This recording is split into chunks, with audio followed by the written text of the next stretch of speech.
পরম করুণাময় আল্লাহর নামে শুরু করছি। আজ আমি গীবত থেকে বাঁচার কিছু কার্যকরী কৌশল আপনাদেরকে বলবো। নাম্বার ১, হুটহাট করে কিছু বলে ফেলবেন না। কথা বলার আগে ভেবে চিন্তে কথা বলুন। এমনকি যতটুকু সম্ভব কম কথা বলাই ভালো। চুপ থাকাটাও একটা ইবাদত। নাম্বার ২, আপনার বন্ধু অথবা কাছের আত্মীয়র অনুপস্থিতিতে তাদের নামে ভালো কথাও বলবেন না, কারণ ভালো কথা বলতে গিয়ে শয়তান আপনাকে দিয়ে কখন যে গীবত করিয়ে নেবে আপনি টেরই পাবেন না। নাম্বার ৩, অতি প্রয়োজন ছাড়া লোক সমাগম জায়গা এড়িয়ে চলুন, কেননা যেখানে মানুষ বেশি থাকে সেখানে গীবতও বেশি হয়। নাম্বার ৪, আপনার কাছে কেউ গীবত করলে তাকে থামিয়ে দেবেন। সম্ভব হলে বুঝিয়ে বলবেন, কারণ গীবত করা ও গীবত শোনা দুটোই হারাম।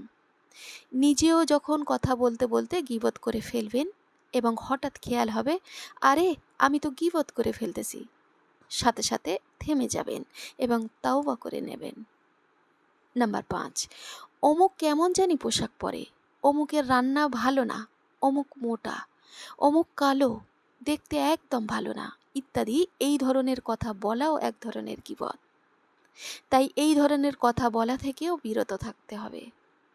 নাম্বার ৬, অমুক এই কাজগুলো ভালো করেনি, অমুকের এই স্বভাবগুলো ভালো না, অমুকের নামে এই বদনাম আছে, অমুক আমার এই ক্ষতি করেছে, এগুলো বলা মানে মানুষের দোষ নিয়ে কথা বলা, যেটা গীবতের অন্তর্ভুক্ত। নাম্বার ৭, এর পরেও যদি গীবত হয়ে যায় তাহলে সাথে সাথে আস্তাগফিরুল্লাহ অথবা ২ রাকাত নফল নামাজ পড়ে ফেলতে পারেন। কাউকে নিয়ে কোনো অভিযোগ থাকলে সেটা আমরা আল্লাহর কাছে বলবো, পারলে তাকে ক্ষমা করে দেব।